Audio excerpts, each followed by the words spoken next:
Welcome behind the scenes at the DEA Museum. I'm Emma, the museum technician, and I'm here to introduce this month's featured artifact, Bear heroin bottles from the early 20th century. Every month, we'll take you into the collection and share stories about our most exciting objects.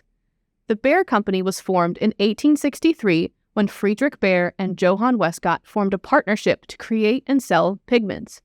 After a few years, the company grew to include pharmaceuticals.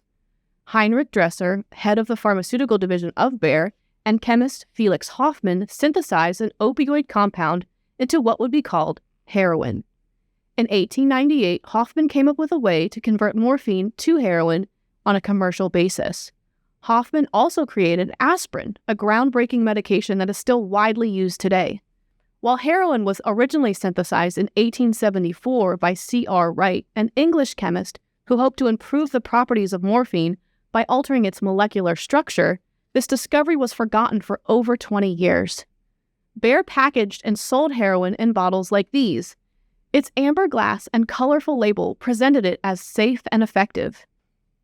Heroin was advertised as a less addictive and more powerful painkiller than morphine and a more effective cough suppressant. This made the new drug very desirable, as chronic coughing from pneumonia and tuberculosis affected millions.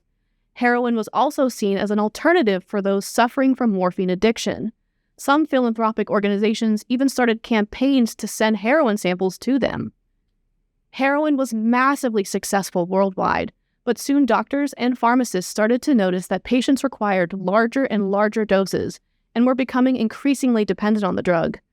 It soon became clear that this wonder drug was actually more addictive than morphine, and by 1913, Bayer stopped producing it.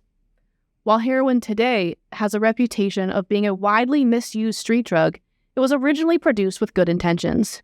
In the United States, heroin is a Schedule I narcotic under the Controlled Substances Act. These small bottles played a large role in the history of commercial pharmaceuticals, and they're only one of over 45,000 artifacts, photographs, videos, and documents in the DEA Museum's collection.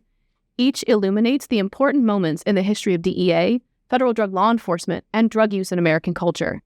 To learn more about DEA's work and other fascinating stories from the collection, follow the museum on Facebook, go to deamuseum.org, or visit the museum in person. Thanks for joining us.